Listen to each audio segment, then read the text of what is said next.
Au nom du Père et du Fils et du Saint-Esprit, ainsi soit-il.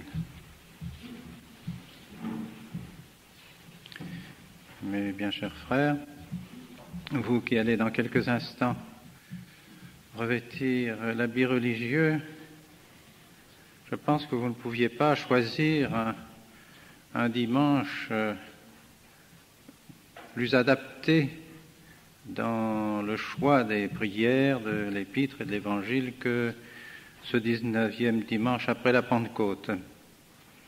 En effet, l'Évangile d'aujourd'hui nous parle des invités aux noces, de ceux qui ont refusé de venir participer au repas auquel le Maître les invitait. Et puis, le Maître demande qu'on aille par les voies, par les rues, demander à ceux qui désirent participer, à tous ceux qui n'ont pas été invités, de venir partager avec lui le repas. Et je pense que vous êtes précisément ceux qui ont répondu, de ceux qui ont répondu à l'appel de notre Seigneur. Vous y avez répondu sans doute déjà depuis longtemps, depuis de nombreuses années. Vous aviez dans le cœur, au plus profond de vous-même, ce désir de vous consacrer à Dieu, de vous donner à Dieu. Vous l'aviez déjà d'ailleurs de plusieurs manières manifesté dans votre activité, dans votre zèle, dans votre dévouement. Et puis, entouré comme vous l'êtes et comme vous l'avez été par des familles profondément chrétiennes qui vous ont montré l'exemple d'une foi profonde, vous avez compris que l'appel de notre Seigneur vous concernait personnellement et vous avez répondu généreusement, malgré les difficultés que toutes les vocations éprouvent aujourd'hui. Vous avez voulu venir en toute confiance et simplicité vous offrir à notre Seigneur dans la fraternité de Saint-Pédis. Soyez-en félicités et encouragés. Et quels seront vos désirs? Quelles seront vos résolutions? Eh bien, c'est l'épître d'aujourd'hui qui nous le dit. Induimini Dominum Iesum Christum. Revêtez notre Seigneur Jésus-Christ. Je pense que ces quelques mots résument tout ce que vous aurez le désir de faire pendant votre noviciat. Revêtir notre Seigneur Jésus-Christ,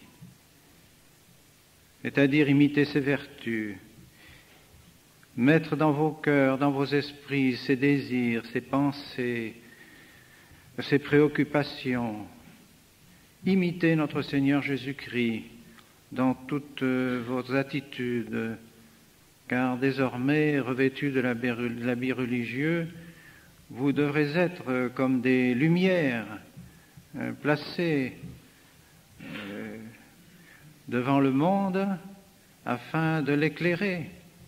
On attendra de vous qui portez l'habit religieux l'exemple de la vie religieuse.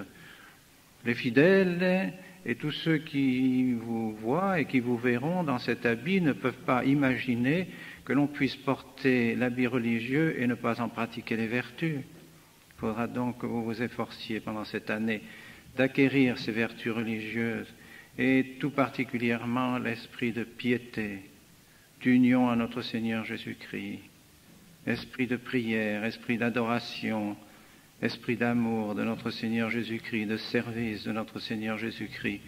Vous le ferez avec générosité, j'en suis persuadé. Et vous, en terminant cette année de formation, de noviciat, vous aurez comme but de prononcer vos vœux de religion. Mais a-t-on idée à notre époque de prononcer encore des vœux de religion? Qu'est-ce que cela peut bien signifier? Sinon une espèce d'esclavage dans lequel on s'enferme, dans lequel on se diminue, dans lequel on anéantit en quelque sorte la personnalité humaine À quoi bon prononcer des vœux de religion? C'est nier sa dignité humaine par le vœu d'obéissance, nier les dons que le Dieu nous a donnés par le vœu de chasteté et nier l'usage des biens de ce monde par le vœu de pauvreté. C'est se lier à des choses qui pouvaient être encore compréhensibles au Moyen-Âge, mais plus à notre époque. Voilà ce que pense le monde aujourd'hui, et peut-être pas seulement le monde, mais même on entend des propos de ce genre dans la Sainte Église.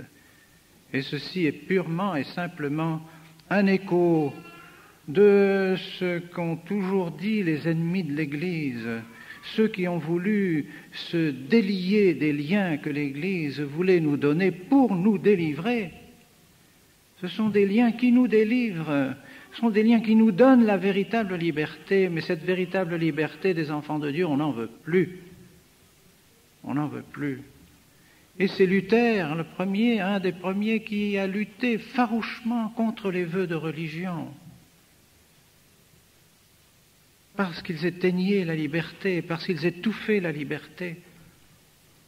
Mais quelle liberté? Comment entendait-il cette liberté? La liberté de faire le mal. Voilà, la liberté de faire le mal. La liberté de désobéir à Dieu. La liberté de faire son caprice, de faire ce que la conscience, soi-disant la conscience personnelle, nous dicte. Eh bien, précisément, tout l'Évangile est contre cette liberté. La liberté, essentiellement, n'est pas la liberté de faire le bien ou le mal. La vraie liberté est la liberté de faire le bien. La liberté du mal est un défaut de notre liberté. Sinon, il faudrait dire que Dieu lui-même peut faire le mal, car Dieu est libre. Et Dieu ne peut pas faire le mal. Les élus ne peuvent plus faire le mal, ils sont pourtant libres. Donc nous devons rechercher cette vraie liberté, et vous la recherchez en désirant prononcer vos vœux de religion. C'était un exemple magnifique dans toute l'histoire de l'Église, que l'histoire des ordres et de ces religieux qui sont un exemple extraordinaire dans la Sainte Église, exemple de l'Évangile concrètement vécu quotidiennement par ces vœux de pauvreté, de chasteté, d'obéissance, encourageant ainsi les fidèles, eux aussi, à pratiquer ces vertus, car nous devons tous pratiquer ces vertus de religion. Nous sommes délivrés du péché, dit saint Paul, liberati a peccatis servi factisis Deo. Parce que vous êtes délivrés du péché, alors vous êtes devenus les serviteurs de Dieu. Et parce que vous êtes serviteurs de Dieu, vous aurez comme fruit votre sanctification et comme fin la vie éternelle. Fructum vero sanctificationem vestram, finem vero vitam aeternam. Voilà le résultat de notre servitude de Dieu. Et cette servitude, nous voulons précisément la posséder, l'avoir dans nos cœurs, dans nos âmes, afin de nous délivrer de ce poids de l'argent, de ce poids des biens de ce monde qui écrase nos cœurs, qui écrase nos âmes, qui les lie dans toute une ambiance de besoins que nous nous créons nous-mêmes et dont nous n'avons pas besoin et qui nous empêche d'aller à Dieu précisément. Satisfaction de la chair aussi, qui nous empêche également d'aller à Dieu, qui nous empêche de rechercher Dieu. Enfin, caprice de notre propre volonté, désir de faire tout ce que l'on veut et de disposer de nous-mêmes selon nos caprices. Alors nous nous mettons sous l'obéissance afin d'être sous la loi de Dieu, loi de charité, d'aimer Dieu, aimer notre prochain. Voilà ce qu'est le religieux.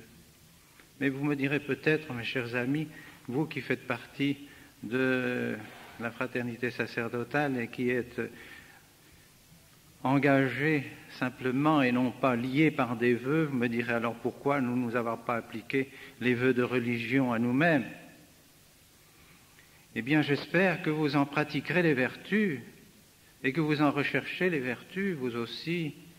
Mais parce que il m'a semblé que dans dans le but de la fraternité qui est celui de l'apostolat direct auprès des âmes, et donc qui demande pour les prêtres en particulier une certaine initiative pour son apostolat, certaines décisions à prendre qui peuvent être gênées ou freinées par des vœux de religion trop stricts qui ont nécessairement besoin, pour s'appliquer, de faire appel constamment au supérieur pour être dans l'obéissance. Et j'ai pu remarquer par expérience que dans des congrégations qui sont essentiellement apostoliques, la difficulté qu'il y a pour les membres de ces congrégations de n'être pas en contradiction avec leurs vœux. Donc, plutôt que d'être constamment en contradiction avec ses vœux, mieux vaut s'engager à pratiquer les vertus de ces vœux. Et je suis persuadé que vous les recherchez. Vous rechercherez la pauvreté, vous pratiquerez la chasteté, vous pratiquerez l'obéissance, et vous le ferez de tout votre cœur. Il faut les rechercher, ces vertus. Vous ne serez pas de vrais prêtres si vous n'êtes pas vraiment de véritables religieux, de cœur et d'âme, d'esprit, de pensée. En conséquent, je pense que cet exemple de vie religieuse que nous montrent nos frères et nos religieuses doit vous inciter, vous aussi, mes chers amis, à vouloir pratiquer ces belles vertus qui nous délivrent de tous les liens qui nous attachent à ce monde. Quant à vous, mes bien chers frères, vous pouvez peut-être avoir l'impression parfois que la voie de la perfection serait uniquement réservée à ceux qui font profession de vie religieuse ou à des prêtres, et que on vous écarte, on vous éloigne en quelque sorte de la voie de la perfection, et que l'on ne vous considère pas comme ceux qui sont aussi appelés à la perfection. Bien, ce serait une grave erreur, grave erreur. Vous aussi, vous devez pratiquer ce que saint Paul a dit, délivrés du péché, nous devons nous attacher à Dieu, poursuivre notre sanctification pour arriver à la vie éternelle. Vous aussi, vous devez pratiquer la pauvreté, la chasteté, l'obéissance. Ces vertus sont des vertus qui sont demandées à tout le monde, sans doute de manière différente.